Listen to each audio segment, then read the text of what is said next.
The man froze in his tracks, paralyzed with fear. He didn't dare to move a muscle. A mysterious liquid crawled slowly across his chest, eventually soaking through his clothes and merging into his body. Seeing the experiment seemingly succeed, Drake, watching from behind the glass, couldn't hide his delight. But then, things took a horrific turn.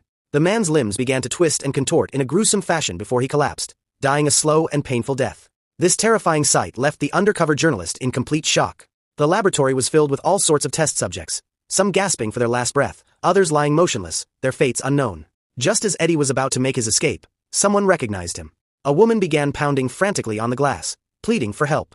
Eddie realized immediately. It was the homeless woman who usually sold papers on the street. Unable to just leave her there, Eddie grabbed a fire extinguisher and smashed it against the glass with all his might. But instead of showing gratitude, the rescued woman lunged at him, pinning him to the ground and gripping his throat with lethal force. In that chaos, the symbiote quietly transferred itself. Moments later, the woman collapsed, lifeless. Eddie turned to run, only to collide head-on with approaching security guards. He sprang up instantly, taking out 2 guards with a swift power slide. Still unaware of the transformation happening inside him, he kicked open a heavy iron door and bolted for his life. The Foundation's men were hot on his heels. A swarm of bodyguards closed in, determined to take him down right then and there.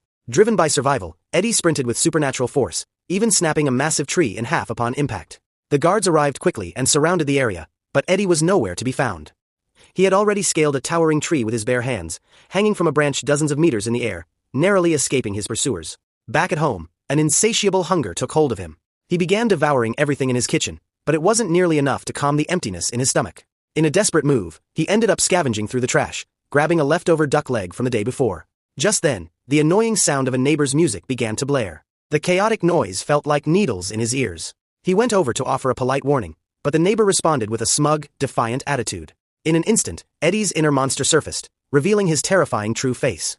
The neighbor recoiled in horror, stumbling back as he stammered out a frantic apology.